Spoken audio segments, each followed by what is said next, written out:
Good morning, everyone.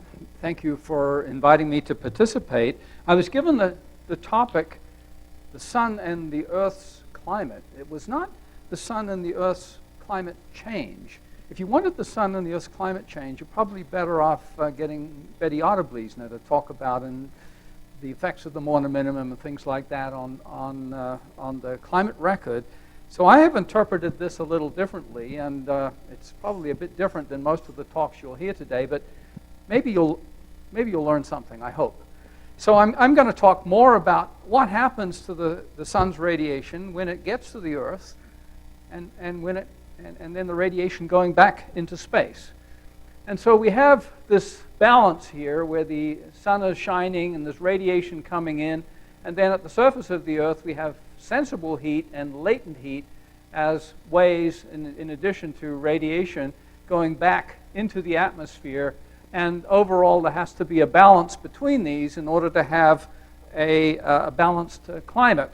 So that's what this talk is going to be about. Here comes the sun. Doo-doo-doo-doo. Little dial in. Anyway, so these are the kind of questions in CGD that we might ask. You know, where does all that solar radiation go? If the sun keeps shining, why doesn't it continue to get warmer? It gets dark at night, and we have winter. Why can't we have summer all the time? So the main external influence on the planet Earth is indeed from the radiation from the sun. But the incoming radiation is very much dependent upon the Sun-Earth geometry, whereas the outgoing long-wave radiation is much more uniform. That's because it depends upon the absolute temperature rather than the temperature in degrees Celsius. And so we are very interested in what the net input into the Earth system is. And we can ask questions like, where does this energy go? How does it get from where it comes in to where it goes out? How much is stored and where, the annual cycle and longer term? And how does it get out? And so these are some of the questions that I've been pursuing in my work, and I thought I would tell you a little bit about some of the answers. So here's a schematic view here, where the sun is way off to the right. Here we've got incoming solar radiation. You can see the geometry, and the Earth is, of course, rotating. And so there's a day and a night. And most of the radiation then comes in the lower latitudes. But the outgoing long-wave radiation is given by these little arrows here, and is much more uniform. And as a result, the net radiation balance for the Earth has a profile that looks something like this. There's much more radiation that comes in at low latitudes. And in order to have an overall balance, there has to be a transport of energy from the low latitudes to higher latitudes in both hemispheres. And that transport of energy comes about through the motions in the atmosphere and in the ocean in particular. So there's a heat transport. So this is where the radiation to space is occurring at higher latitudes, but more of it is coming in at low latitudes. So the incoming radiation is in the form of radiant energy, but that gets transformed along the way into many other forms of energy. Internal heat, which is related to temperature. Potential energy, which is related to gravity and the altitude. Latent energy, which is related, in this case, to the different phases of water. And kinetic energy, which is, of course, is related to motion. And all of these add considerable complexity to actually what happens. So the energy gets moved around in various ways. The main components of the climate system that are involved in that are the atmosphere and the ocean. But all of the components of the climate system are involved in potentially storing energy for various times and then releasing it. In an equilibrium climate, there has to be a balance overall between the incoming and outgoing radiation. And so the flows of energy are systematic in some fashion, and yet there's infinite variety in terms of the weather and the climate system. And yet there is this systematic component to it. And so if there is a change in the sun or the Sun-Earth geometry or the composition of the atmosphere, then indeed the whole system can be perturbed and we end up with climate change. And so I'll touch on climate change toward the end of the talk a little more. And so we have a schematic view of the sun up here with the radiation coming in. Some of it is reflected from the atmosphere, from clouds in particular. Some of it's reflected from the surface. And then we have the Earth radiating energy back to space, but there are greenhouse gases and clouds which block the direct flow of energy back into space. And as a result, the Earth is much warmer. This forms a blanket that we refer to as the greenhouse effect. And later I'll show you some numbers, so we can actually put numbers on this. This is part of a schematic. And so we divide this up into the absorbed solar radiation, which is the net result of the incoming, including the reflected component. And then there's the outgoing long-wave radiation, often referred to as OLR, and this is ASR. And so with the balanced climate, these two things have to be equal overall. And some of my recent work has been involved about, even in an equilibrium climate, how close is this balance actually achieved on a day-to-day or month-to-month or year-to-year basis. And indeed, it's surprising to me how much it is actually, or can easily get out of balance, and often through just chance events, a weather event that causes a lot of cloud that blocks the sun, and it has consequences that ripple through the weather and climate system for the subsequent months or even years. And so with a changing climate, we have more absorbed solar radiation because there's a blocking of the outgoing long-wave radiation. And so the net is I'll define as the absorbed solar radiation minus the outgoing long-wave radiation. And so the climate is changing on the Earth because of increased carbon dioxide in the atmosphere and other greenhouse gases. That's what this GHG refers to. And in general then, if we are trapping more radiation, the planet has to warm up until it gets to a temperature where it can radiate more energy back to space and achieve an equilibrium. And so that's what it's trying to do. But there are many feedbacks and complexities. And I would argue that one of the more fundamental measures of what is happening in the climate system is the Earth's energy imbalance.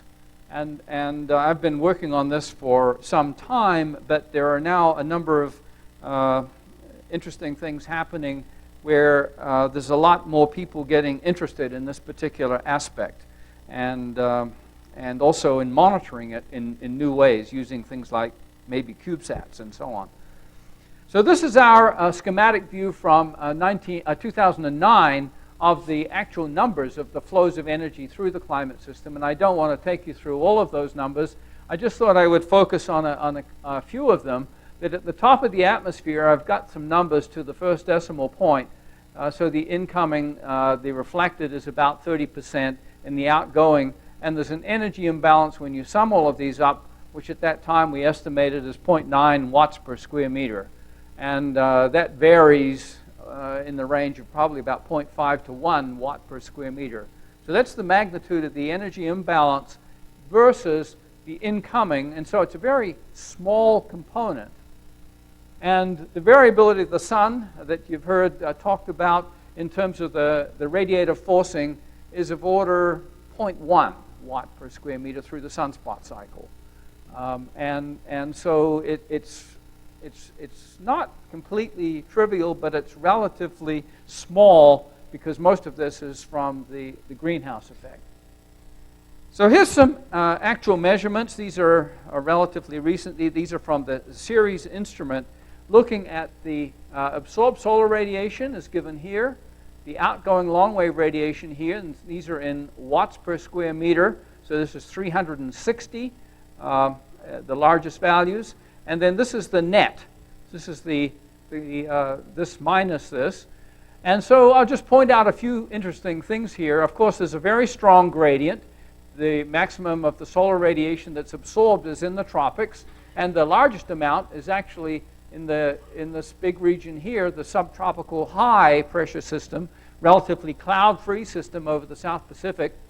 And there's less, you can perhaps see, there's a cloud zone in here which is related to the intertropical convergence zone, the monsoon systems, and so on. And well, there's some other interesting features. There's low clouds off of the coast of, these are low stratus clouds. Anyone that's been in California, in San Diego in June will know the fog off the coast, and that's what this relates to here. The outgoing long-wave radiation is also affected by clouds, and so there's also a cloud signature in here. And so with high top clouds, there's less radiation to space, and as a result, when you put these two things together, you don't see much of a signature of clouds except in these regions where there's low clouds, which are both bright, but they also are warmer, and therefore they radiate more to space. And so the net radiation, a lot of the cloud signature is actually lost. There's some other interesting signatures. You can see the Sahara Desert as a region, which is very bright. It doesn't absorb a lot of solar radiation, but it's also very hot, and it radiates to space, and therefore there has to be a transport of energy into that region through the atmospheric circulation in order to maintain that situation. So this is the overall picture you have, and most of what you can see here in terms of the net radiation that comes in is associated with the geometry, and but there's some albedo effects that are noticeable. So in terms of the role of the climate system, I don't want to dwell on this, but this relates to the ability to, the heat capacity and the ability to hold on to the radiation that's coming in. And I've described the atmosphere here as volatile with strong winds and chaotic weather and interesting things going on. The heat capacity, though, is equivalent to 3.5 meters of the global ocean. This, locally, it's 2.9, but if you take the area of the ocean into account, that's what it's equivalent to. So over 70% of the Earth, we have the ocean, which has, I tell oceanographers that the most important characteristic of the ocean is that it's wet. They really don't like that, actually. But it's also fluid, and it has a high heat capacity, and in fact, it stores a tremendous amount of energy. You'll know that if you put a pot of water on the stove and try and heat it up. It takes a long time for it to heat up, and there's also some interesting things relating to salinity versus fresh water and other chemicals within the ocean. But in general, it adds a response time to any changes of the order of 10 to 100 years. And if you want to put a single number in it, say of order 20 years. The land has very small heat capacity. The heat goes into the land mainly through conduction, unless there's water flowing into the land. And the water storage varies, and that's a very important characteristic. And there's a tremendous variety of features and slopes and vegetation and soils that add to complexity, but it doesn't play a strong role in the heat capacity. Ice can have very large heat capacity, but again, only along time scales where conduction is the main way heat can go into ice. But of course, one of the things about ice is that it melts. And so there's this ice albedo feedback process that matters also, and there's some numbers I've put here with regard to how much that would contribute to sea level.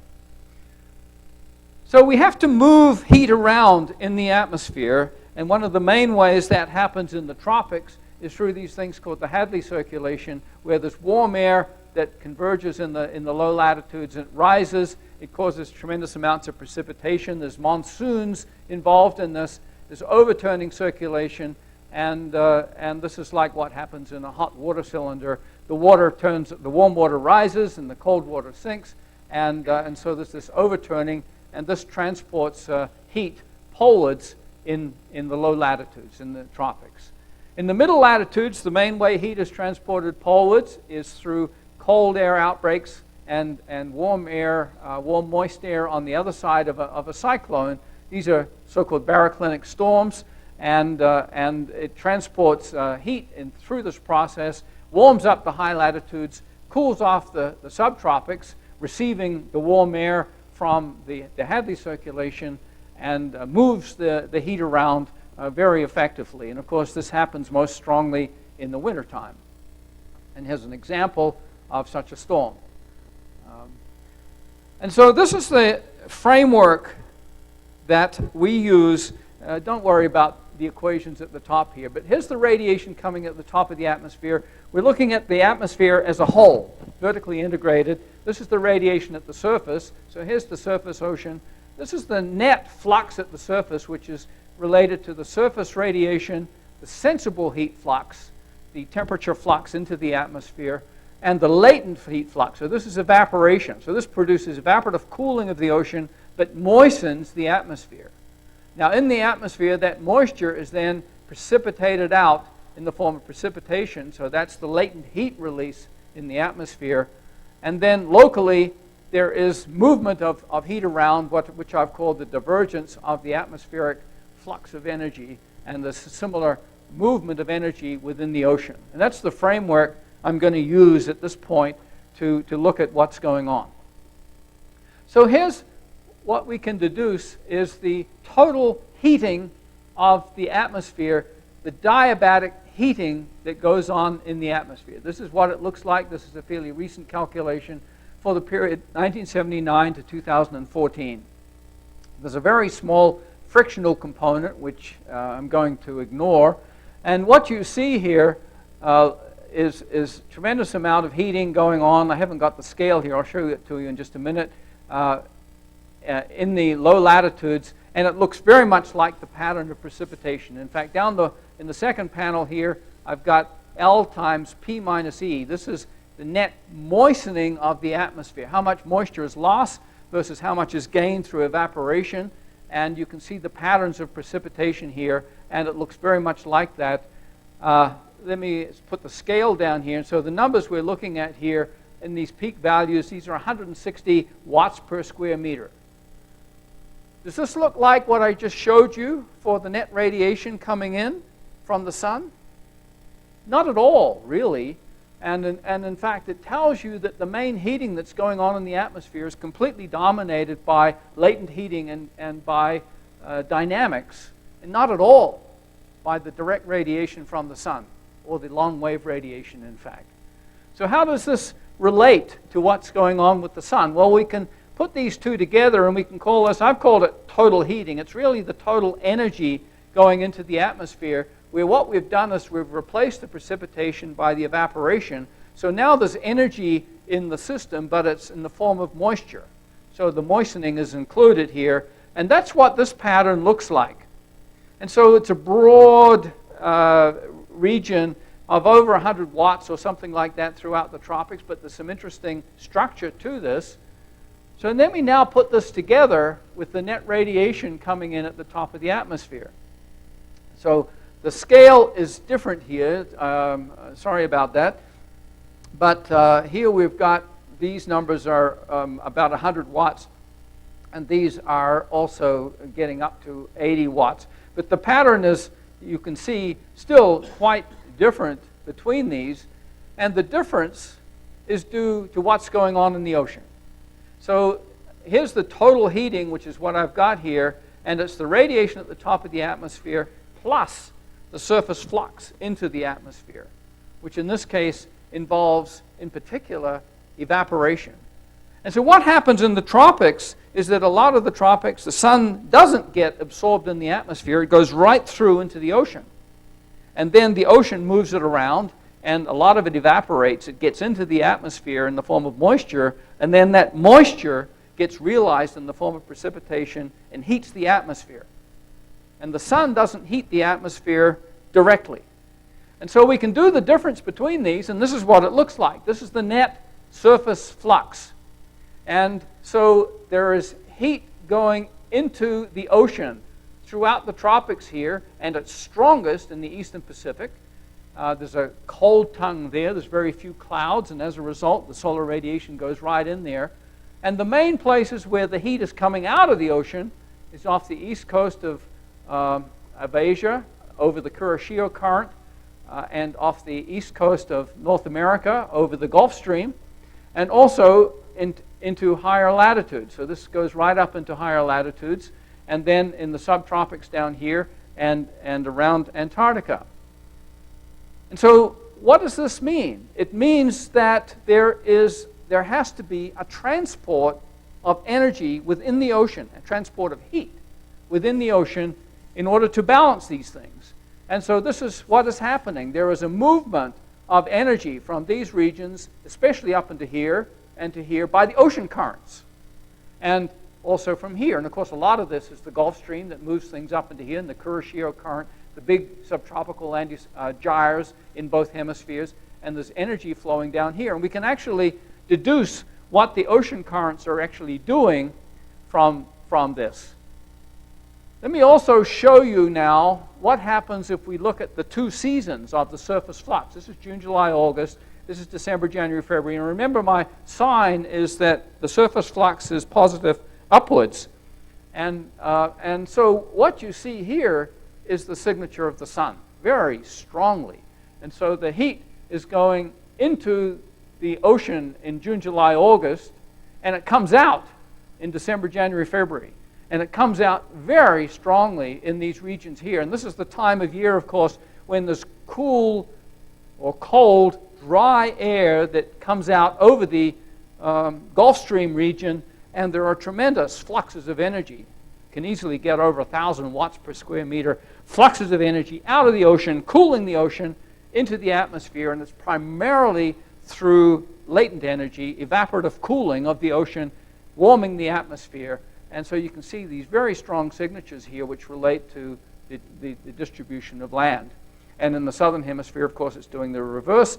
In the southern summer, the heat's going into the ocean and then it comes out. And so this is the heat capacity. And of course, this relates to this concept you probably all remember from school of a maritime climate, that the ocean takes up heat and then releases the heat in the wintertime.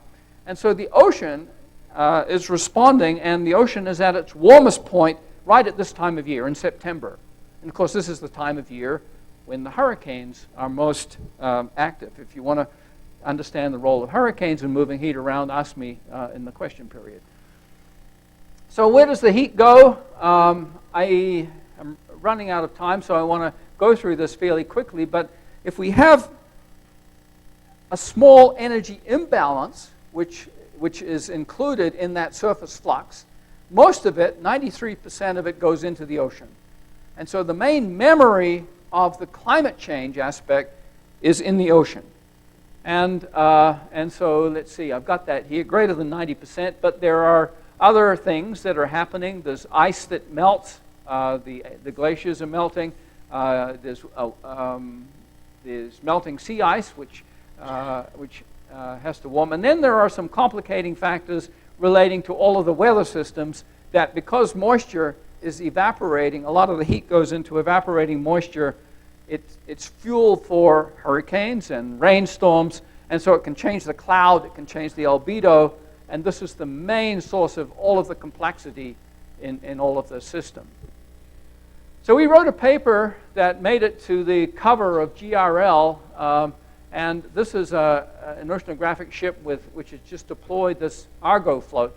And I don't have time to go into Argo floats, but this is one of the time series that we featured in the paper, and it got quite a lot of publicity, and these are the results.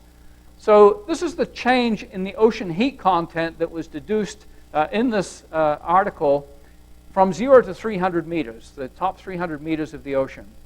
And then this is the top 700 meters. The 0 here is for a relatively short period back here in the 1960s. And then this is to the bottom of the ocean. This is what it looked like. And there's 5 versions of this.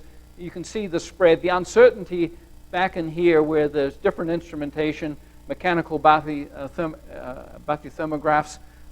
There's a lot better information after about the 1970s, and the best information is in the very recent times with these so-called Argo floats. So there's a lot of character in this. There's a lot of warming of the ocean going on in here. There's some in here, but there's some periods where there's some sharp cooling. And this is when a volcano went off, Mount Agung. There's one that went off here, El Chichon. There's one that went off here, Mount Pinatubo. And there was a big El Nino event here. And all of these affect the ocean heat content. we can convert this to a rate of change from joules to watts, or watts per square meter. And we can look at that for here we're looking at the top 700 meters versus the total depth. And these are right on top of one another here.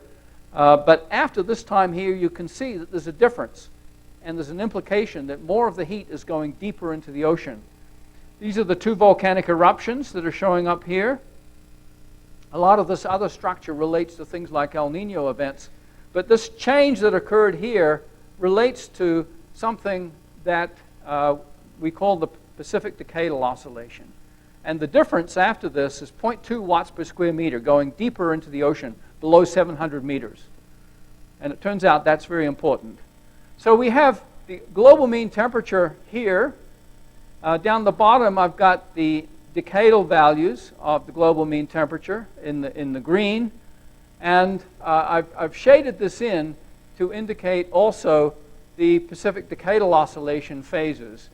Never mind exactly what that is. It relates to a low-frequency version of El Nino. This is the pattern that goes with this particular time series. The main thing I want to point out is that there's some positive times and negative times. The positive times are when the global mean temperature increases the most, and during the negative times, and here, the global mean temperature stagnates somewhat, and this has been referred to as the hiatus in global mean warming.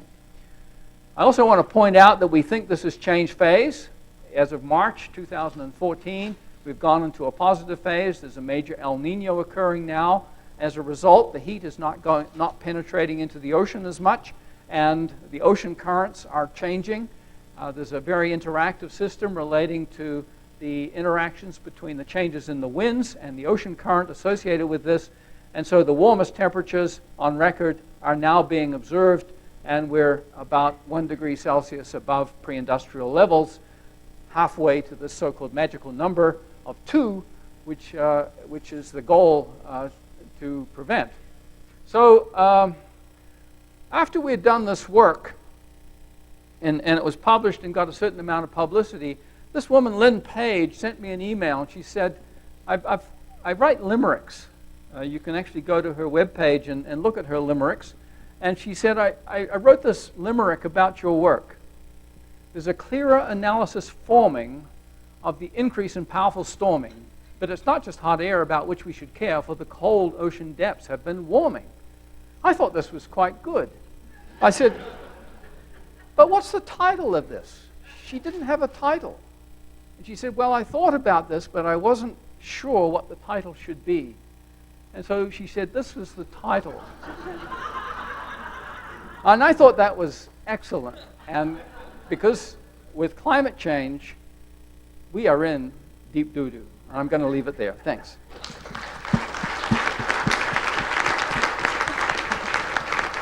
Thank you very much. There's time for one very quick question. Anybody?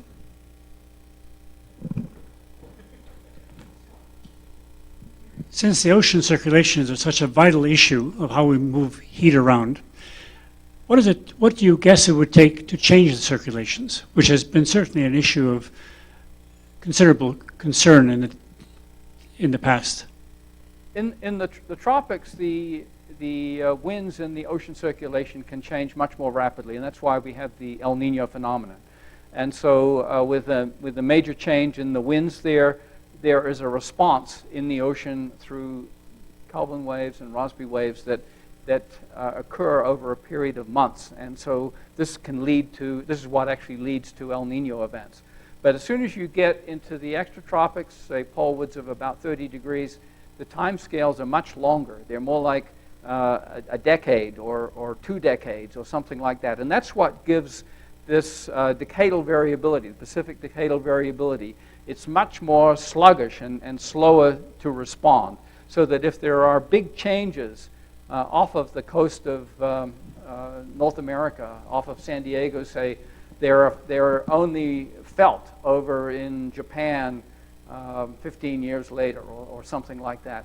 And so it's a much more sluggish system, and that's what makes the whole thing much more ponderous. And that's why you know, we're guessing a little bit about whether we've really changed this phase of this decadal oscillation, the specific decadal oscillation, into a new phase where it looks like we may have a really big jump in the global mean temperature, and certainly 2015 is going to be the warmest year on record. Thank you very much again.